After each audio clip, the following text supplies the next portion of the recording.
All right. Welcome back, everyone. And welcome to Create with Kelly. This is another virtual program offered by the San Mateo County Libraries. And I have another exciting activity for you all this week. And if you've been watching, you know that today we have a special guest. I have with me here today my coworker, Neti. You want to say hi, Neti? Hi, everyone.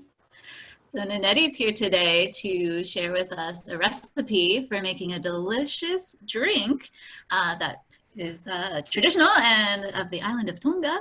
And so we're going to learn how to make that, and Neti's going to share some information about Tonga as well. So let me go ahead and get into our presentation.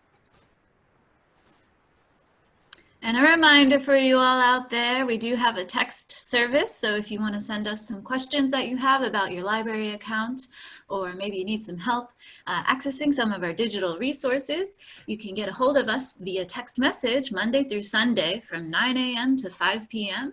The phone number is 650-851-0147.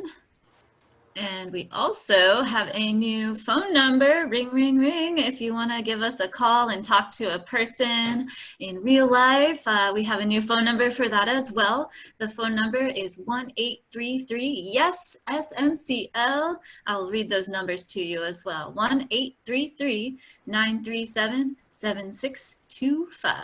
So there's lots of ways you can get a hold of us right now. We're helping people download ebooks to their devices and connect people to resources in their communities. So we are very much happy to talk to you and look forward to communicating with you. All right, enough about that. Let's get into our Create with Kelly and Neti activities. So as I mentioned, we're making Watermelon Otai, which is a type of drink. And this is part of our Asian Pacific American Heritage Month celebration throughout the month of May. So we're glad you're here with us for this special program. I'm going to pass it over to Neti. Neti. She's going to talk to us a little bit about the Kingdom of Tonga. Hi, guys, or Malolele. So here are some fun facts about the Kingdom of Tonga. We are actually the last monarchy left in the Pacific Islands. We currently have our King Tupuono. He's our sixth king in line, and we're definitely, that's definitely why we are still called the Kingdom of Tonga. We're located in the South Pacific, right between Fiji and Samoa. We're made up of about 170 islands, but only about 36 to about 50 of them are still inhabited, where people are living and or traveling to fish or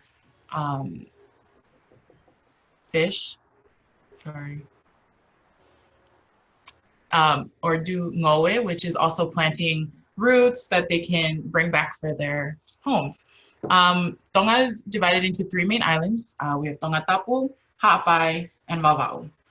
The capital of Tonga is Nuku'alofa, and the best tourism season to come or visit Tonga is between June and October, which is the humpback whale season. This is the time where the whales come up from the cold and they come into the warm waters, and they have their mating season, and also baby whales are born.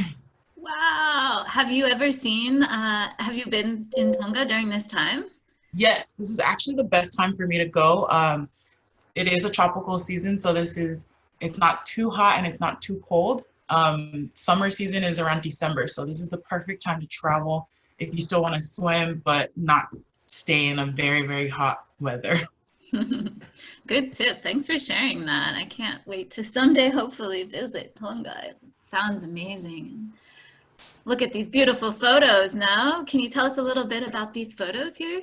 Yes, so these are my photos that I actually took on my trip. The top two photos is a village in Tonga called Homa, where my mother's from.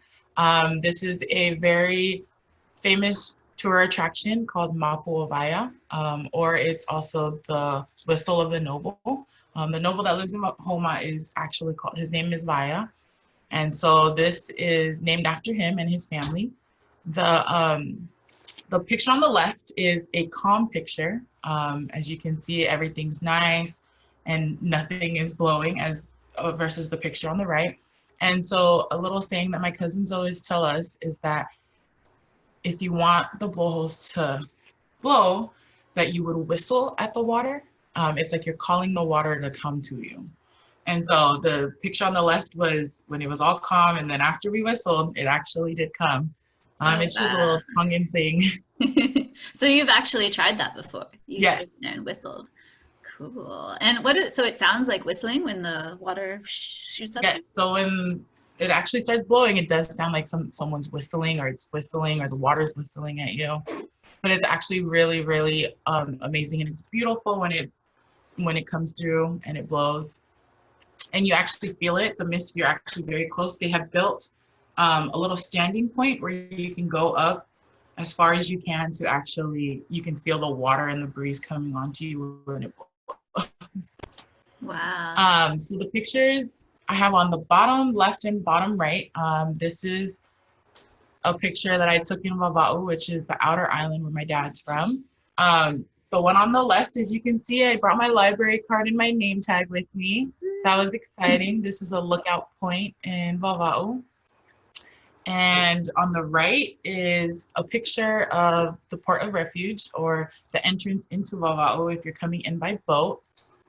And as you can see, it's very, very calm, and you can kind of see the reflection of the mountains in the far, outer part right there. In Tonga, there's a saying, this is koe hunien ya lolo halai valu, which is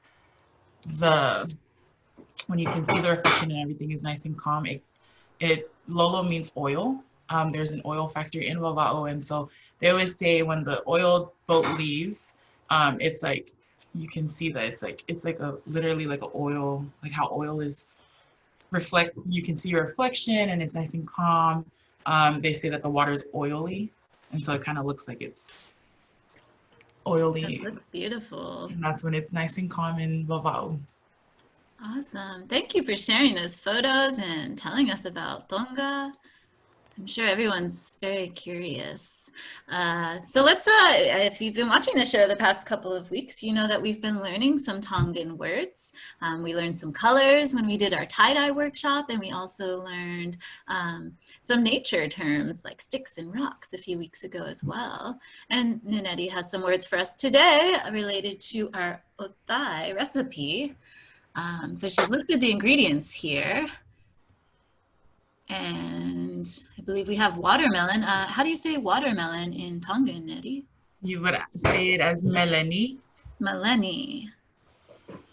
And we also have pineapple, or faina. Faina. We have coconut, or niu. New. And this is also some coconut milk. And so this is the coconut shavings, and this is the milk. Okay. And last but not least, we have some sugar, or suka.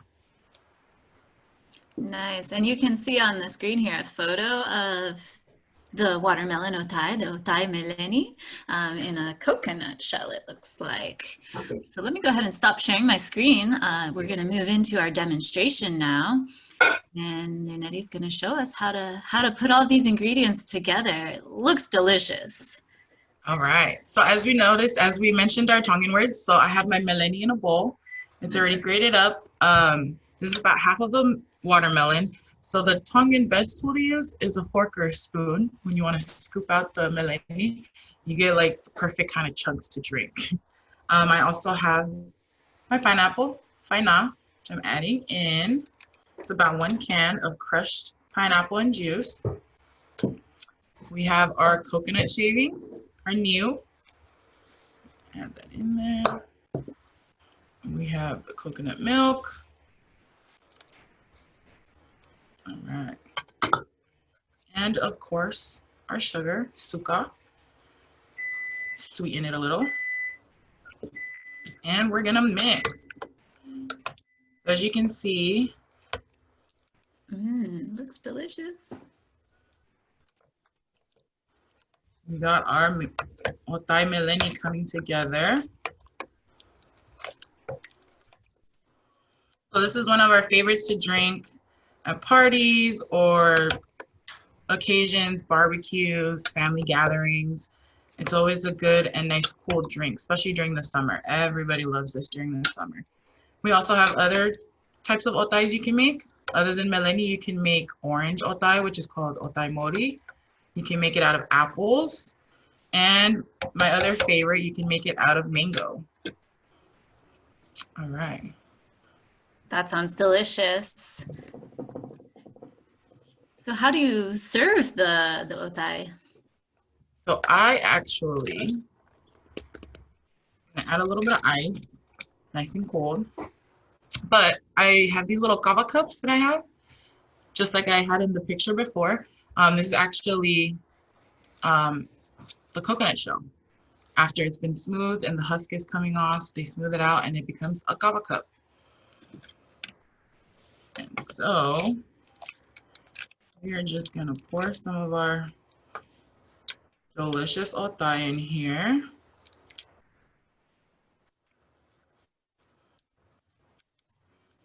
We got all the good stuff. And to actually top this off, we have some breakfast crackers or mapak paku, and we like to crush them and actually add them on top. A little, that's our Tongan otai. Wow. And you mentioned you can use the crackers to sort of like dip the otai, no? This can be my spoon to grab some of my delicious meleni and faina all in there. It's really good, guys. Enjoy. Awesome. Well, thank you so much, Neti, for sharing this recipe with us. And I hope you all are able to try out this Tongan recipe this week or sometime this summer. It sounds like it's a great beverage for those hot summer days. And yeah, I hope you all learned something new this month. We've been learning Tongan words thanks to Neti for sharing those with us. Yeah, we hope you all have a great rest of your day. Coming up next week, I believe we'll be making summer journals. We're going to have a special series of summer camp videos this summer. So we're going to be exploring science, technology, art, math. So I hope you'll join us for that. Maybe we'll even have Neti come back and join us. So I'm going to say goodbye, and then I'll let Neti say goodbye to you all as well. Adios, goodbye. Bye. Aloha.